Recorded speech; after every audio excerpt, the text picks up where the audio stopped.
Христос воскресе, дорогие братья и сестры! Вы смотрите очередной выпуск нашей программы «Беседы у камина». И я ее ведущий Александр Карманов.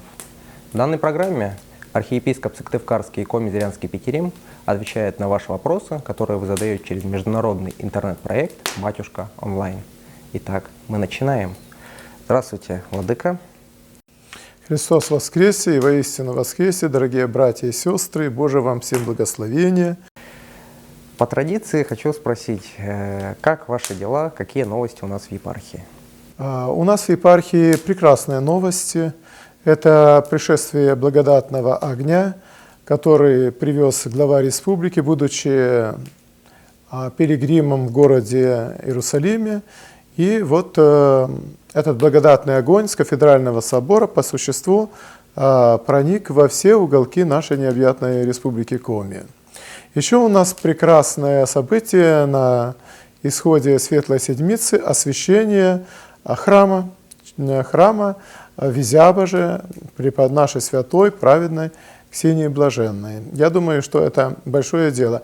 Не так часто освящаются храмы нашей республики. Хотелось бы узнать у вас истину.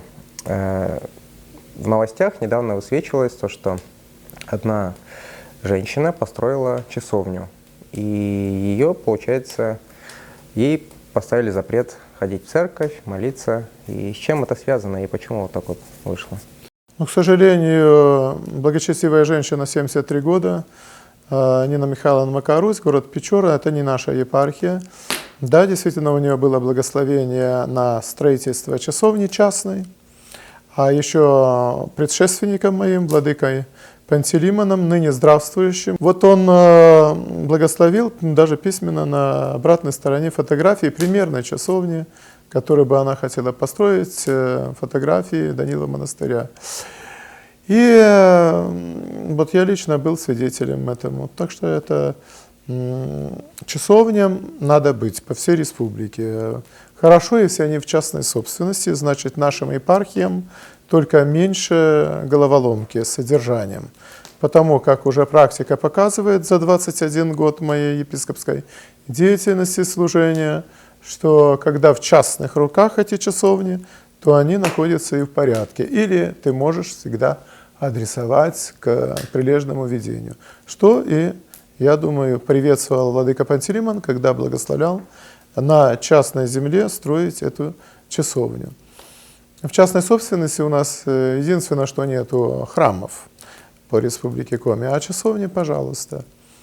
Я думаю, что когда будет митрополия, а это зависит от святейшего, то межепархиальный совет, возглавляемый митрополитом, будет, конечно, такие вопросы урегулировать, отслеживать по всей республике. Угу. А почему все-таки вот так вот получается, это просто недопонимание сторон или как вот это можно объяснить? Да, я думаю, это не согласованность. Видимо, владыка только 1 год, где-то что-то неведение, и я думаю, что это несогласованность. Угу. Также вот по республике ходит такая новость: умер священнослужитель. Кто-то говорит, что его убили, кто-то говорит, что он закончил жизнь суицидом, кто-то говорит по болезни. Что все-таки случилось? К сожалению, у нас в обеих епархиях, и в Воркутинской епархии, и в Сыктывкарской, умерли священники. Там, скажем, зимой где-то, приблизительно, может быть, январь-февраль, смерть Яхче по фанатизму, борьба с неведомым каким-то 666 недоказанным в паспорте. Вот, это фанатизм, причина смерти. Фанатос переводится смерть, значит, фанатиком не надо быть. И вторая смерть, это в Сыктывкарской епархии, Каратаев, отец Роман, тоже приблизительно одного возраста, 40-летнего, оба священнослужители. Похоронили мы, кстати говоря, в Ульяновском монастыре, родители приезжали в этом случае в нашем. Но священник злоупотреблял спиртным. На данный момент у нас ни одного священнослужителя, злоупотребляющего спиртными, нету, но все равно жалко. Как священник он был неплохой, я бы сказал. Более того, образованный. Но вот такая болезнь. Сейчас надо бороться церкви и обществу и с злоупотреблением суррогатов различных, опьянение может наркотическое быть, не только спиртными. И, конечно, все силы направить ведь против суицида. Был бы он фанатичным примером, так сказать, или причиной фанатизма, как это случилось с отцом Варфоломеем вот в этой местности, в нашей глуши Уссылемской. Или бы это были другие случаи, которые вот у нас в интернете наблюдаются часто, «Синий кит» и так далее, где нашу молодежь прямо затаскивают к совершению этого акта суицида. Мгм. Вот, думаю, достаточно радостная новость. Случилось вчера, вот буквально прочитал, запретили так называемую религиозную организацию «Свидетели Иеговы». Что можете рассказать про эту организацию, ибо многие не понимают, в чем заключается вообще секта, чем это может закончиться, чем это чревато, и чем вообще занимается секта? Вот возьмем любую секту, даже пусть это не секта, а распространенное вероисповедание. Да? Если оно не дружит с здравомыслием, с человечностью, то что говорит о божественности этой деноминации, скажем, да? Секты или веры? Ну вот свидетели Иеговы – это нарушение элементарных человеческих норм поведения. Они говорят, что это религия. Вот нельзя медицинскую помощь оказать ближнему своему. Запрещается перелив крови у свидетелей Иеговых. Значит, родная мать или отец будет смотреть, как умирает ребенок. Элементарный перелив крови надо, ну, скажем, авария, потеря крови. И небезнадежное состояние, то есть вполне можно спасти ребенка. Будут смотреть и не дадут перелив крови, ни свою кровь, ни чужую, по религиозным убеждениям. Бесчеловечность? Бесчеловечность. Какая здесь может быть божественность? У свидетелей Иеговых не разрешается служить, так сказать, в армии, брать оружие, и, как и у многих, скажем, протестантских религиях, тоже это наблюдается. И вообще признается любая власть сатанинской. Вот у свидетелей Иеговых это бесчеловечно. Потому что представители власти – это все-таки, как оно должно быть в лучшем варианте, лучшие люди общества. И как их называть сатанистами, врагами, но это более чем бесчеловечно. Я не считаю такие организации, что они выдерживают критерии на человечность, а тем более, что претендуют на какую-то божественность. И никакой Бог, который бы исповедовался любой там религии, да, не выдерживает никакой критики на божественность и на человечность даже. А что уж говорить о божественности. А потом уже будем говорить об истинном исповедовании. Но это потом. А на первой стадии, говоря о человечности, ни свидетели Иеговы, ни храм Солнца, ни храм Семья, ни другие деноминации религиозные не выдерживают этого экзамена на элементарную человечность. Угу. Спасибо. И вот такой крайний вопрос, относящийся к нашей епархии, потом уже перейдем непосредственно к нашим читателям. Очень много вопросов поэтому поступало, и многие просят как-то отреагировать на это официальному лицу. Был у нас такой сотрудник Иоанн Руслан Искандаров, который очень прославился на нашу республику, и люди просят объяснить, почему он ушел из епархии, какую работу он вел, и почему он высказывается против священнослужителей, сотрудников епархии, и почему он вообще себя так ведет. И почему раньше наша епархия не могла его поставить на место. Вот этот человек у нас был на полставки сотрудником, епархиальных ведомостей, сайта епархиального. Он поменял веру. Он не так долго у нас был, несколько месяцев. Но поменял веру, и я считаю, что этим все сказано. И я не убежден, что он там принял эту веру с осознанием. То есть это старообрядчество, беспоповство. Беспоповство считается самой настоящей сектой, ересью. Если со старообрядцами поповского толка у нас есть снятие проклятия, какое-то сотрудничество, то с беспоповцами, старообрядцами никакого сотрудничества у церкви нету. То есть это ересь из ересей, и заблуждение из заблуждений. И ни в коем случае нельзя слушать, что этот человек может говорить о православии или о священнослужителе православия. Этим самым нарушается закон, и этот человек, будучи старообрядцем, беспоповцем, он нарушает закон, то есть сеет межрелигиозную рознь. И это только следует христианам, любым христианам православным, которые его читают, или видят, или слушают, подать в суд на эту самую, по этой статье, сеяние межрелигиозной розни. Задает вопрос Николай. Здравствуйте, владыка. У меня такой вопрос. В детстве я по глупости давал Богу клятвы и обещания, которые для меня почти были невозможными, которые, безусловно, я не соблюдал. И что мне с этим делать? Как меня Бог простит или нет? Во-первых, это серьезное дело. Клятва Богу должна быть исполнима. И поэтому и святые отцы во множестве своем не советовали давать клятвы Богу. Потому как клятва дана, и она должна быть исполнена. Но коли этот человек молодой, и по молодости он должен действительно это серьезно покаяться в этом, никогда, и запомнить себе на всю жизнь, никогда невзвешенных, неразумных клятв Богу не давать. Бог вообще-то в них не нуждается.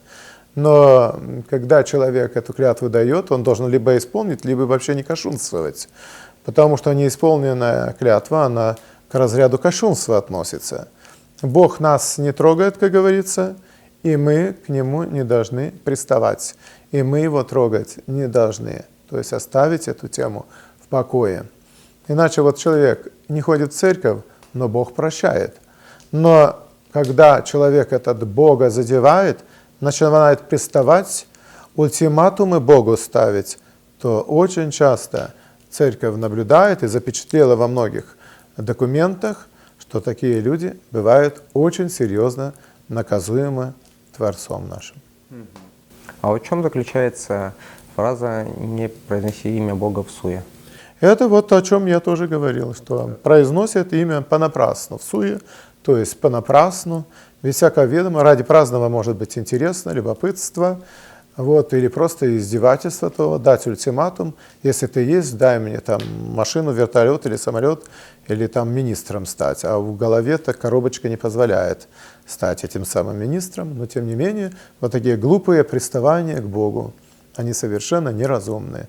Надо к Богу иметь именно вот чему страх Божий, чтобы, во-первых, не произносить понапрасну имя Божие.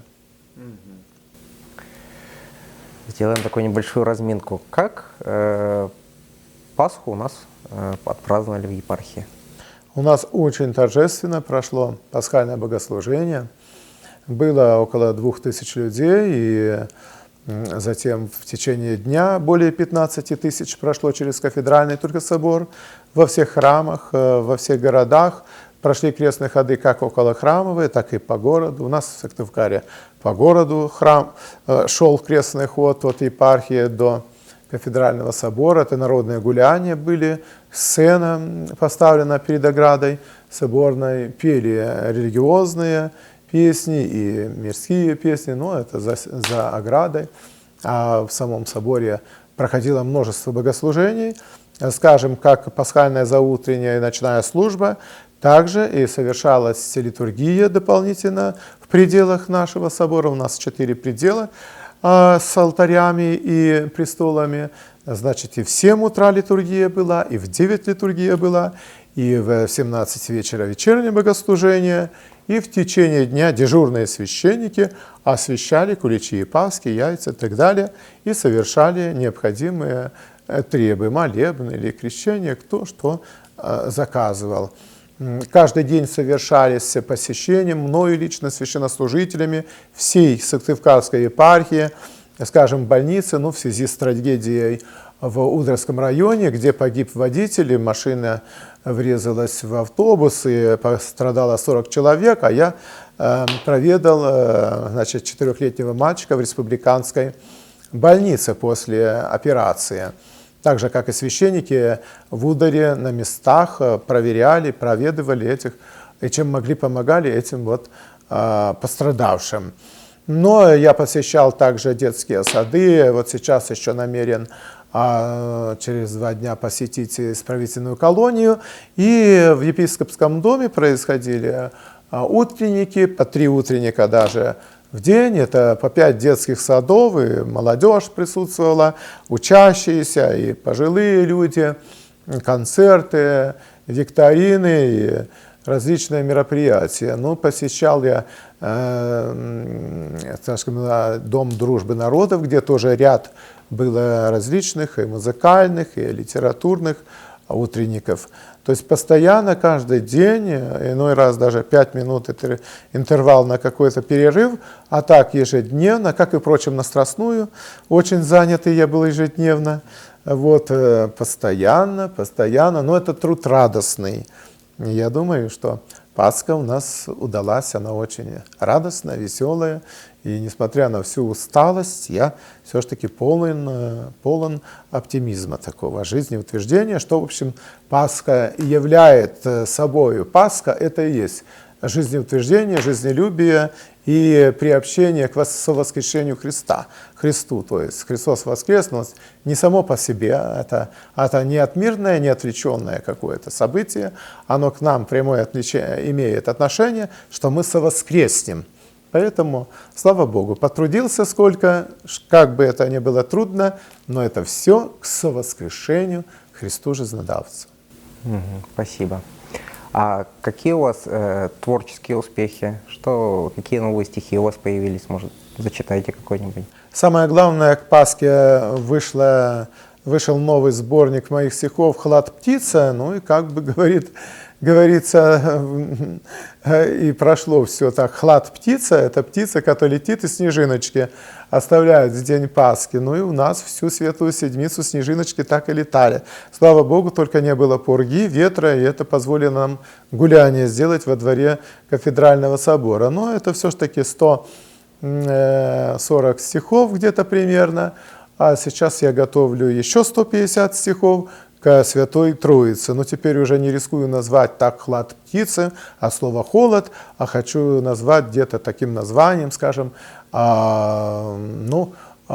«Солнце» или «Чаша в сиянии солнца». Что-нибудь такое солнечное, какое-нибудь название дать. А вы творческий человек, у вас очень много стихов написано. А есть стихи, которые просто, кажется, что лучше всех, что вы написали? Нет, я как-то не выбираю определенно. Я удивляюсь многим стихам и думаю, как меня Господь вразумил подобрать смыслы и слова, словосочетания. Я удивляюсь одному и другому красоте звучания, потому что если ты говоришь, например, о природе, о воде, о цветах, и буквально когда ты перечисляешь эти Божии творения, даже запах идешь, и говорят, там тюльпаны, розы, лилии, и все, и ты ощущаешь, да, или, например, там волна, вода, струя, журчит и так далее, и уже начинаешь ощущать воду, прохлада какая-то, радость, в гортани даже ощущение этой весенней свежести, радости такой, Божьего дара какого-то. Это стихотворчество, оно связано с мироощущением внутренним, благодатью Духа Святого каждого человека. Каждый человек поэт в душе. А мне Господь дал это выразить просто наружно, так сказать, 3 года назад, как я начал писать, и удивительно, что еще и принят в члены Союза писателей России. А много священнослужителей у вас в епархии пишут? Пишут около 10 человек, а некоторые пишут тайно.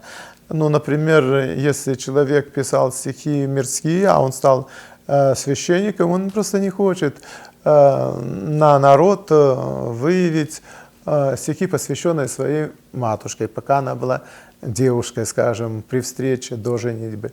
Вот. Священник, в общем, должен этикет какой-то держать. И вот у меня религиозные стихи, их можно представить. Не у каждый священник может представить стихи, которые он писал. Ну вот так 10 человек мы можем представить, которые могут писать духовные стихи. А вообще в республике идет возрождение. Некий такой и ренессанс, мы скажем. Многие священнослужители, миряне пишут духовные стихи. И даже вот член Союза писателей России Андрей Канев, хотя он прозаик и писатель, а он еще и поэт, и сейчас у него пошел ряд прекрасных стихов духовных, потому что он поступил в духовное наше училище, но преобразованное в Центр подготовки кадров, священнослужителей, катехизаторов и так далее. Ну вот он, значит, уже теперь сознанием дела начал писать стихи, и мы хотим выпустить духовный сборник таких стихов к Дню Троицы. 3 поэта, значит, Троице Святой посвящается. Это Щукин Николай, член Союза писателей России, Андрей Канев и я, ваш покорный слуга. То есть 3 поэта, и получается, что вот еще задействован ряд, потом после Андрея Канева, нашего, значит, секретаря, он еще секретарь, действующий секретарь коми отделения Всемирного Русского Народного Собора, и вот еще много-много теперь с ним подключается и молодежное движение молодых поэтов, они проводят в здании Дружбы Народов тоже поэтические вечера.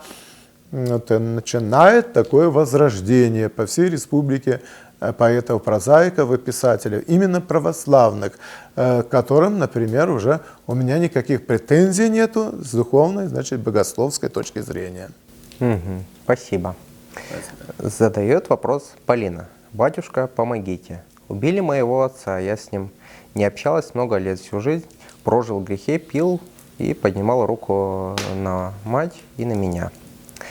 Последние 6 лет для него были тяжелые. Сначала слегла с онкологией бабушка, его мама, и 3 года он один ее выхаживал. Потом он потерял работу, и бабушка умерла. Работу так и не нашел, жизнь прекратилась по наклонной. Квартира, в которой жил, пришла в запустение, связался с плохой компанией. Пытались помочь, как могли. Был не против попробовать начать все сначала, если мы ему поможем. Помогли устроиться на биржу труда, даже на собеседование ходил. За неделю до его смерти пытались с ним встретиться, обсудить его переезд в другое жилье, подальше от его собутыльников, чтобы наконец начал новую жизнь. Но не складывалось. То трубку не брал, то не здоровилось. А через несколько дней пришло известие, что его убили, его же собутыльник. Ну вот видите, Господь хочет и спасения и грешникам, в данном случае понятно, что за человек, и когда оканчивает таким мученическим концом, в смысле его убивают, то эти убивающие, они как бы берут грехи этого человека, потому что он уже не может насильственным образом, он не может покаяться. Хотя вот видите, он там и каялся, все сначала хотел начать, и вот это хотение сначала начать, они ему прервали. То есть ответственность несут очень огромную вот те, кто его убили. Значит, Господь каждому человеку все равно какими-то ему ведомыми путями приводит к спасению. Я думаю, что Господь привел этим самым его к спасению, но за него следует молиться. Значит, уже будет легче молиться за убиенного, чем, например, за суицидника. Вот, следует подавать на литии за упокоенные, годовые, вечные поминания, скажем, при храмах у нас некоторых есть.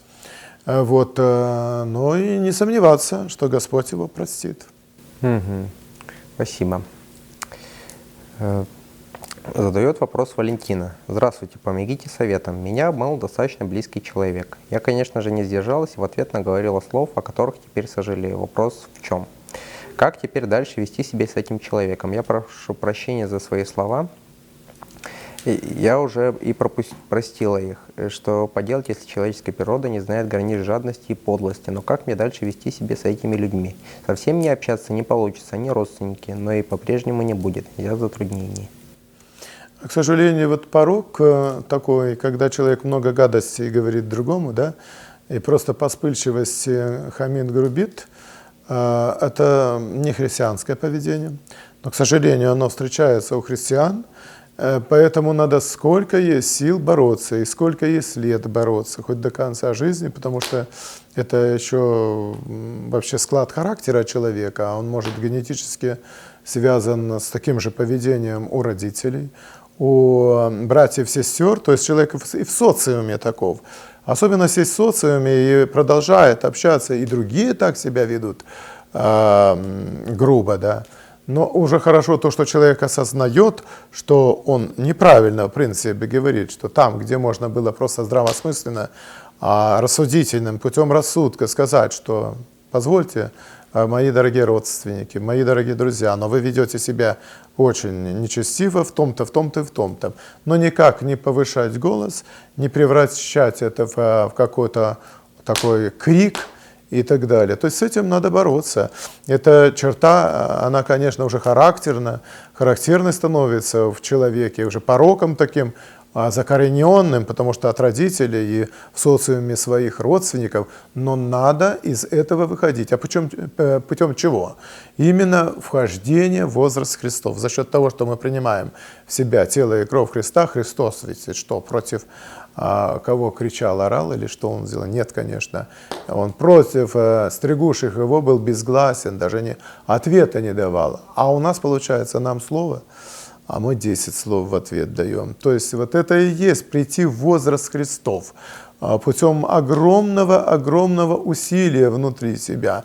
Ну и не только эта женщина там или мужчина, а многие ко мне приходят, и у них вот искреннее покаяние есть, что они не хотят матюкаться, не хотят злословить, не хотят повышенным тоном говорить. Но он говорит, что я с собой сделаю? А вот и делать чаще, исповедоваться и входить в возраст Христов, изучать идеал поведения Христа. Для чего Христос вочеловечился? Показать нам идеал. Потому что мы идеалу пророков уже не следовали, скажем, в лице Израиля.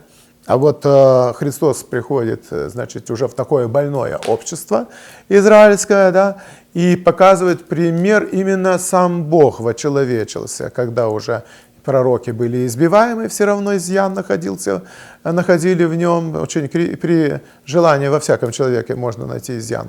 Так и здесь. Вот именно путем вхождения в возраст Христов, изучение примера Христова, поведенческие какие-то. Ведь посмотрите, Христос Бог, но у Него ведь поведенческие, золотые для нас примеры есть.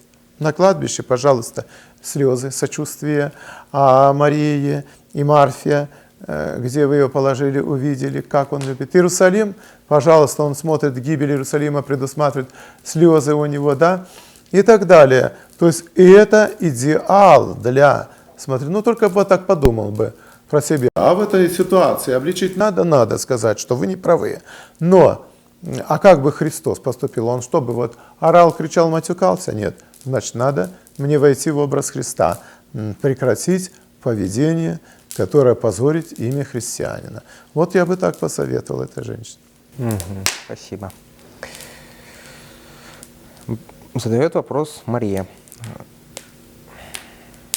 Благословите, Владыка, не знаю, что с собой делать. Несколько месяцев назад Господь направил меня к своей вере, осветил меня благодатью веры в Него. Хотя до момента, как это случилось, я была типичная девушка 21 века, которая ничего не знала о том, кто и что такое Бог. В общем, была неверующая. Теперь собираюсь, но никак не соберусь сходить в храм, не на службу, чтобы приобрести молитвослов для повседневной молитвы. Хотя я ежедневно и так молюсь теми молитвами, что выписаны мною из интернета, но сие не удивляет меня. И для того, чтобы читать покаянный канон перед первой жизнеисповедью. И вот я недели уже 2-3 пытаюсь найти в себе силы пойти в храм для приобретения молитвослова. Душа так и просится туда, в храм, хотя бы за этим. Даже заранее планирую поход туда, воодушевляясь, вот я куплю молитвослов, нужны молитвы.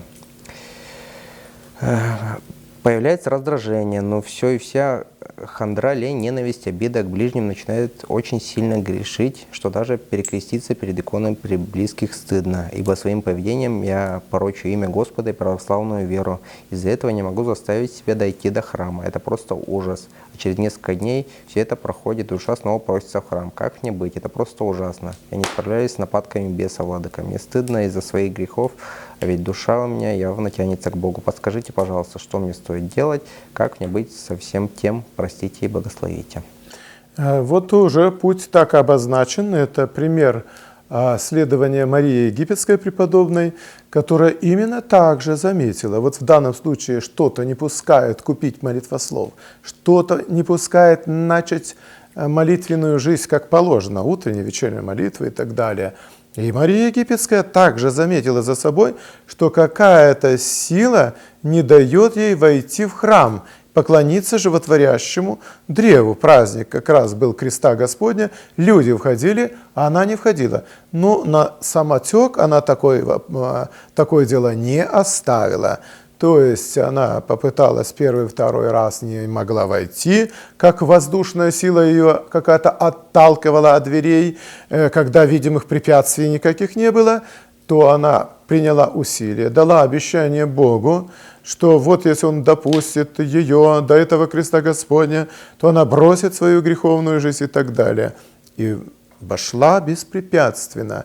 То есть именно здесь нужно обратить внимание, что да, вот сейчас какая-то сила против меня явно уж борется, но ведь значит есть Бог и есть нечистая сила, и значит это очень серьезно, значит мне нужно последовать примеру Марии Египетской, других святых и побороть. И видите, побороть оказывается потом легко, когда обещание определенное Богу, молитва определенная Богу, да, своими словами.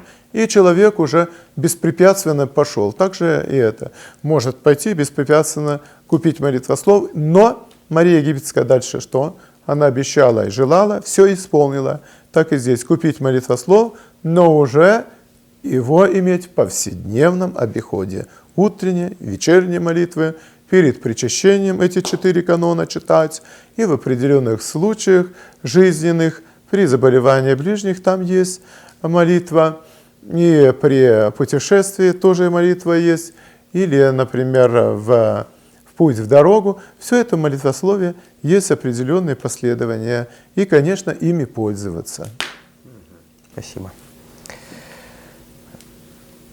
Здравствуйте. Стоит ли, познакомившись в интернете с воцерковляющимся юношей, переводить общение в жизнь? Мои взгляды и душа человека устраивают, а вот о внешности такое сказать не могу. Ему она может и не приглядеться при встрече из-за некоторых нюансов, которые на фотографии присланных ему не видно. Как быть? Стоит ли знакомиться с ним в жизни и правильнее вообще знакомство, начавшееся с интернета? Я думаю, что в интернете знакомство может быть очень обманчивое.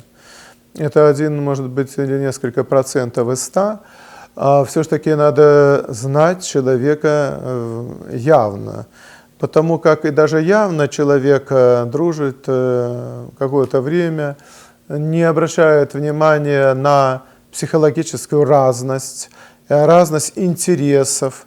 А потом, оказывается, поженились, и муж только смотрит, там, скажем, хоккей, футбол, а что вообще женщине, в принципе, ну не каждой, но, в принципе, неинтересно. И потом, и так далее, и тому подобное, разность интересов. И оказывается, они разные люди. То есть круг интересов, он должен быть обозначен. И этот круг можно узнать только при личном контакте, личном общении. Потому что в интернете ты даже не знаешь, кто с тобой переписывается. Может, вместо мужчины женщина переписывается, вместо молодого человека пожилой человек переписывается. То есть это может потом не свои слова копирует или пишет тебе переписку, которую использовал в предыдущей переписке. То есть это надо очень быть осторожными со всеми этими видами переписки в интернете. Задает вопрос Лариса. Благословите, владыка. Скажите, как относиться к таким фото-православной группе, где актер в сане священника, насколько я знаю, все еще в сане священников, в светской одежде держит в руках Евангелие и чашу как кубок? считается ли это кощунством? Я считаю, что священнику неприлично сниматься и быть киноактером. Это позорит церковь. Об этом вот и поднимался вопрос Священным Синодом, и вопросники такие прошли по всем епархиям. Они сейчас на стадии обсуждения, дискуссии. Не всякая профессия может совмещанием быть со священным саном. И поэтому мне глубоко вот неприятно видеть священника, который снимается в фильмах и играет светских людей. Я считаю, что это кощунство, но это мой личный взгляд. А допустимо вообще, например, играть в фильмах священников, то есть рассказывать про церковную жизнь? Это, пожалуйста, светский актер, он играет священника. Если это не кощунственное значит, изображение факта какого-то, то, пожалуйста, пускай играет. Ведь и священник тоже человек, и актер человек. Главное, чтобы это не позорило церковь и не позорило этого священника. Угу. Задает вопрос Стефан. Владыка, с 3 лет я хочу стать священником. Дал обещание Богу, что посвятю этому свою жизнь, буду ему служить. Я бы хотел попросить у архиерея благословения на ношение подрясника. Мне он нужен не ради гордости и не для того, чтобы выделить себя от других людей, но для того, чтобы он мне помогал напоминать мне о моих грехах, о том, что я выбрал это решение посвятить себя Богу. Алтарник Стефан, посоветуйте, пожалуйста, можно ли так сделать? Право ношения подрясников у нас имеют далеко даже не все студенты. В некоторых семинариях ходят в костюмах, в таких, знаете, или косоворотках, или таким с галстучком, или таким белым воротничком, а в некоторых с подрясником. Поэтому это на усмотрение местного архиерея. Я не имею права давать благословение на подрясники в чужих епархиях. В нашей епархии это возможно, если есть рекомендация местного священника, если этот юноша приходит в храм и там прислуживает в алтаре, то это только по рапорту или прошению местного священника, но в рамках моей епархии. Задает вопрос Даниил. Добрый день, отче. Вот у меня вопрос. Как поступать, если тебя заставляют отречься от Христа, намучая тебя, истязая других людей, убивая их постоянно только ради того, чтобы отрекся только ты? Как поступать в этом случае? Но при всяком случае на глазах твоих кого-то мучат или тебя самому мучать, отрекаться от Христа категорически нельзя, если ты христианин. Но не могут быть никаких компромиссов. Задает вопрос Юлия. Добрый вечер. Скажите, пожалуйста, я очень согрешила, но тут же раскаялась в содеянном грехе, записала этот грех к себе, чтобы обязательно сказать на исповеди. А на душе возникает сомнение, что Бог тебя все равно накажет, не простит, чтобы в следующий раз так не делала. Но Господь же нас любит, написано в Евангелии, что нет такого греха, который Бог бы не простил, кроме хулы на Духа Святого. Скажите, пожалуйста, Бог прощает, а это просто все смущение от лукавого. После исповеди про этот грех можно не думать, потому что он прощен? Спасибо, Господи, за ответ. Да. Мы читаем символ веры, перечисляем, во что мы верим, и коль мы перечисляем, во что мы и в кого мы верим, то в это надо свято и верить, и исповедовать. Так и здесь. Если мы верим, что исповедь, значит, которая перед священником, и священник имеет право прощать. Если он простил, то это ведь каноническое положение церкви, узаконенное, Богом установлено. И если мы в это не верим, то мы просто согрешаем этим. Вот как раз нельзя не верить, не доверять этому. А как раз вот полное доверие, полная вера, что прощает Господь твои грехи. Вот, и надо себя так и внушать, да? Так себя вести, этому верить. Не прощаются только те грехи, они не только даже не прощаются, которые повторяются, до которых человек никак не хочет. Вот. Но тоже есть положение такое, что человек не может не согрешать в дальнейшем. Например, вот словом. Там болтливый человек, он не сразу может избавиться. Он сколько есть времени в его жизни, он будет каяться, может, до гробовой доски. Но он не может сразу, да. Но какие-то грехи решительно, бесповоротно человек должен прекратить. Задает вопрос Ирина. Добрый день, владыка. Я работаю акушеркой в родильном доме. Большую часть жизни принимала роды, вышла на пенсию. Мне 51 год. Пришла работать в кабинет гинеколога по состоянию здоровья, оперирована по поводу опухоли головного мозга. Теперь я не помогаю в рождении деток, а помогаю этим деткам не родиться. Я делаю фармакологические аборты, даю таблетки, прерывающие беременность. Поменять профессию не могу. Город маленький, роддом один. Работать надо. У меня 14-летняя дочь. Как быть? Будет ли мне прощение? Спасибо. Дай Бог вразумления этой рабе Божией. Дело в том, что под расстрелом, даже под страхом расстрела, на аборты не соглашались в дни переворота, революции 17 года. И многие врачи, и многие медсестры ушли как раз поэтапно в ссылку, в тюрьмах на расстрел, но аборты не делали. Значит, это отговорки все. Профессию надо срочно как-то переквалифицировать медицинскую, но от абортов отказаться однозначно.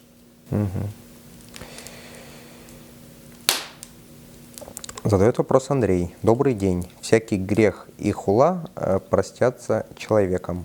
От Матфея 12 по 31 стих. Это действительно так? Да, если человек сознательно хулит Бога, а вот сознательно хулили Бога и первосвященники иудейские, они видели, что это Бог. Но они настолько были другого духа, что они Бога ненавидели, они его распяли. То есть вот это хуление. Значит, хулят Бога те, у которых уже заложено, значит, может быть, от родителей, может, в социуме, в котором они живут постоянно, вот атмосфера хуления. Стараться от этого выйти. Это очень редкий случай, конечно, спасения от этого. Но хулить Бога, который тебя не трогает, да, никакой стороной, ни в коем случае нельзя. Хула на Бога не прощается. Это написано в Слове Божьем. Надо помнить это и всегда закрывать свои глаза и уши, отворачиваться от тех, кто хулит Бога. Спасибо. Задает вопрос Дмитрий. Здравствуйте. Есть такое поверье, что нельзя носить чужую обувь, например, от Далиеза. Что на этот план считает церковь? И лично ваше мнение? Я не считаю. Тут про обувь такого в Священном Писании не написано. Мы раздаем поношенную обувь, у кого кто не имеет, так же равно, как и свою одежду. Как говорится, снимаешь одежду или отдаешь одежду, вот, или делишься одеждой, которая у тебя есть запасная, с неимущим также равна и обувь. Единственное, что грибковые заболевания, прочее, может, зараза, но оно исцелимо. То есть надо как-то продезинфицировать эту поношенную обувь и спокойно ее носить.